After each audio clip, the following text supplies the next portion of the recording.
ছুটির দিন ঘোরাঘুরির প্ল্যান নিশ্চয়ই করেছেন। অল্প ছুটিতে দূরের পথ পাড়ি দেওয়া বেশ কঠিন, কিন্তু তারপরও তো ঘুরতে যেতে মন চায়। তাই সময় করে ঘুরে আসুন সোনারগাঁ পেরিয়ে বাংলার তাজমহলে। পৃথিবীর প্রাচীন সপ্তম আশ্চর্যের মধ্যে অন্যতম ভারতের আগ্রার তাজমহলের মতো করে বাংলাদেশের নারায়ণগঞ্জ জেলার সোনারগাঁ উপজেলার প্যারাবো গ্রামে নির্মাণ করা হয়েছে বাংলার তাজমহল বা দ্বিতীয় তাজমহল। নারায়ণগঞ্জের শিল্পপতি চলচ্চিত্রকার আহসানুল্লাহ মনি এই তাজমহল তৈরি করেন। 2003 সালে আনুষ্ঠানিকভাবে তাজমহলের নির্মাণ কাজ শুরু হয় এবং 2008 সালের ডিসেম্বর মাসে এটি সর্বসাধারণের জন্য খুলে দেওয়া হয়। বাংলার তাজমহল নির্মাণে আসল তাজমহলের সাথে সর্বোচ্চ মিল রাখার চেষ্টা করা হয়েছে। তাজমহলের প্রধান ভবন দামি স্বচ্ছ পাথরে মোড়ানো। বাংলার তাজমহলের অভ্যন্তরে আহসানুল্লাহ মনি এবং তার স্ত্রী রাজিয়ার কবরস্থান সংরক্ষণ করা আছে। আগ্রার তাজমহলের মতোই মূল ভবনের চার কোণে 4টি বড় মিনার রয়েছে, আর ভবনের সামনে রয়েছে পানির ফোয়ারা, ফুলের বাগান এবং দর্শনার্থীদের বসার স্থান। বাংলার তাজমহলে আছে রাজমণি ফিল্ম সিটি স্টুডিও এবং রাজমণি ফিল্ম সিটি রেস্তোরাঁ, যেখানে যে কোনো দর্শনার্থী চাইলে ছবি তুলতে পারেন। বাংলার তাজমহলের কাছেই নির্মাণ করা হয়েছে মিশরের পিরামিডের প্রতিরূপ, মুক্তিযুদ্ধের স্মৃতি ভাস্কর্য, ইন্দিরা গান্ধী ও বঙ্গবন্ধু শেখ মুজিবুর রহমানের স্মৃতি ভাস্কর্য, 250 আসন বিশিষ্ট সিনেমা হল এবং সেমিনার কক্ষ। এছাড়াও তাজমহলকে ঘিরে গড়ে উঠেছে বিভিন্ন হস্তশিল্প সামগ্রী, জামদানি শাড়ি, মাটির গহনা সহ আরও বিভিন্ন পণ্য সামগ্রীর দোকান। এটি তৈরি করতে প্রায় 5 বছর সময় লাগে এবং এটি ব্যক্তি মালিকানাধীন। এটি প্রায় 18 বিঘা জমির উপরে অবস্থিত। আশেপাশে আরও 52 বিঘা জমি আছে পর্যটনের জন্য।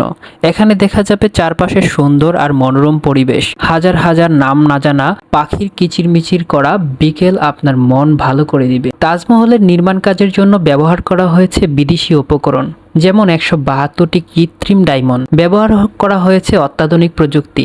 নির্মাণ কাজে 6 জন টেকনিশিয়ানের নিয়োগ দেওয়া হয়। ভারতের তাজমহলকে অনুসরণ করা হয়েছে বলে নির্মাতাকে ভারতে যেতে হয়েছে অনেকবার। তবে মনি বলেন যে তিনি 1980 সালে ভারতের আগ্রায় সত্যিকারের তাজমহল পরিদর্শন করার সময় তার মাথায় এই ধারণাটি এসেছিলেন। তিনি বলেন যে বাংলাদেশের প্রায় অর্ধেক জনগোষ্ঠী দারিদ্র সীমার নিচে রয়েছে। তাদের আসল জিনিসটি দেখার জন্য ভারতে ভ্রমণের সামর্থ্য নেই। সবাই তাজমহল দেখার স্বপ্ন দেখে, তবে খুব কম সংখ্যক বাংলাদেশি ভ্রমণ করতে পারে, কারণ তাদের পক্ষে এটি অত্যন্ত ব্যয়বহুল। মনি 1980 সালে তাজমহল দেখেন ও পরে আরও 6 বার দেখেন। তিনি এর ওপর এতটাই মোহিত হয়েছিলেন যে তিনি একদল স্থপতি নিয়োগ করেন এবং তাজমহলের আকার মাপের জন্য তাদের ভারতে প্রেরণ করেন। তিনি বলেন, আমি মূল তাজের মতো একই মার্বেল এবং পাথর ব্যবহার করেছি। আমরা যন্ত্রপাতি ব্যবহার করেছি, এজন্য সময় কম লেগেছে।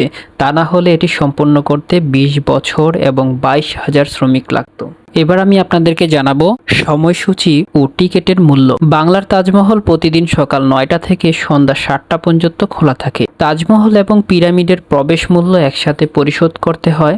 শুধুমাত্র তাজমহল বা পিরামিড দেখার সুযোগ নেই। জনপ্রতি প্রবেশ টিকেটের মূল্য 150 টাকা। তাহলে কিভাবে যাবেন বাংলার তাজমহলে? ঢাকা থেকে বাংলার তাজমহলের দূরত্ব মাত্র 30 কিলোমিটার। ঢাকা চট্টগ্রাম মহাসড়ক দিয়ে যাওয়া কুমিল্লা দাউদকান্দি অথবা সোনারগাঁওগামী বাসে চড়ে মদনপুর বাসস্ট্যান্ডে এসে সেখান থেকে সিএনজি বা অটোরিকশায় জনপ্রতি 25 থেকে 30 টাকায় তাজমহল দেখতে যাওয়া যায়। 300 ফিট রাস্তা দিয়ে বুলতা এসে সেখান থেকে 80 থেকে 100 টাকায় অটোরিকশা রিজার্ভ করে তাজমহলে যাওয়া যায়। এছাড়া ঢাকা সিলেট মহাসড়ক দিয়ে ভৈরব, নরসিংদী কিংবা কিশোরগঞ্জগামী বাসে বরপা বাসস্ট্যান্ডে নেমে সিএনজিতে করে বাংলার তাজমহল দেখতে যেতে পারবেন। তাজমহল ছাড়াও আশেপাশে যে দর্শনার্থী স্থানগুলো ঘুরে বেড়াতে পারবেন। এবার আমি আপনাদেরকে জানাবো তাজমহল দেখার অভিজ্ঞতা সম্পর্কে। আসলে আপনারা যদি ফ্যামিলি নিয়ে সুন্দর একটা মনোরম পরিবেশে যেতে চান, তাহলে অবশ্যই তাজমহলটা ঘুরে দেখবেন, এবং যদি আপনাদের মা বাবা থাকে তাদেরকে নিয়ে অবশ্যই যাবেন। সেখানে তাদের মন প্রফুল্ল হবে এবং নতুন একটি জায়গা তারা দেখতে পারবে।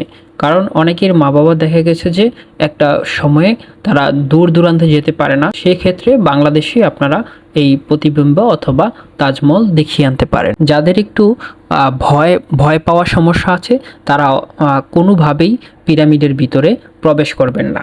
পিরামিডের ভিতরে যে মমিগুলা ছিল, আমার কাছে মনে হয়েছে এগুলো আসলে মমি না, পুতুলের মতো অনেকটা। তারপরও যাদের ভয় কাজ করে তারা অবশ্যই সেখানে যাবেন না এবং কোনোভাবেই কোনো বাচ্চা নিয়ে সেখানে ঢুকবেন না। আমার ছেলে জুবায়ের, তাকে নিয়ে আমরা ঢুকেছিলাম সেখানে। তো ঢোকার পরে আমরা দেখলাম যে আমার ছেলে খুব ভয় পেয়েছে, কারণ জায়গাটা ছিল খুব অন্ধকার এবং ভীতিকর একটা জায়গা। তো এরকম ভয় ভীতিকর জায়গাতে অবশ্যই শিশুকে নিয়ে যাবেন না, কারণ হচ্ছে যে বাচ্চারা রাতে ঘুম থেকে চিৎকার দিয়ে উঠতে পারে এবং হচ্ছে যে সেই ভয়টা অনেক দিন পর্যন্ত থাকতে পারে।